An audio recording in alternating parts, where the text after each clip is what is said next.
My name is Dr. Pippa Moore and I'm a marine ecologist, and I've got a particular interest in looking at the impacts of climate change on UK kelp forests.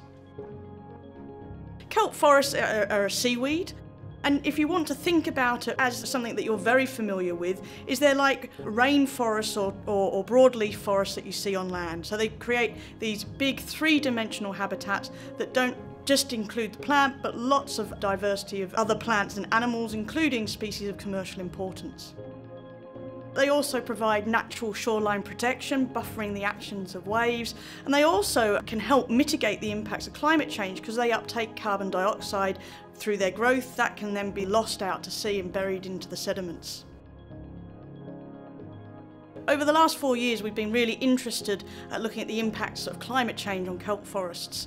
And to do this, we use what's called a space for time gradient.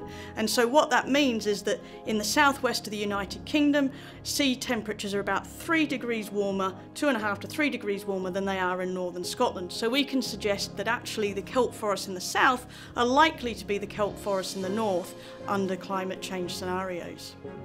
So we've been doing lots of comparisons between the species that live in the north versus the species in the south, looking at all the algae, all the invertebrates and all the fish as well.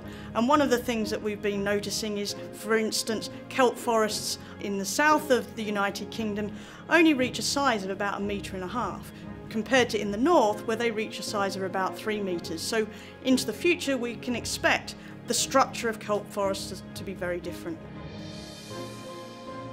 So we hope that into the future all the data that we've collected and analysed across this UK gradient will actually lead to better management of our kelp forests.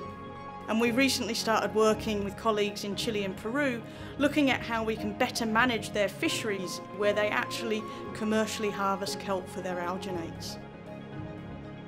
Kelp forests cover 25% of the global ocean, and they're unfortunately being highly impacted from a range of stresses, so from climate change, also from the increase in nutrients, and also from overharvesting. So it's really important that we understand how kelp forests are structured now to provide better management into the future.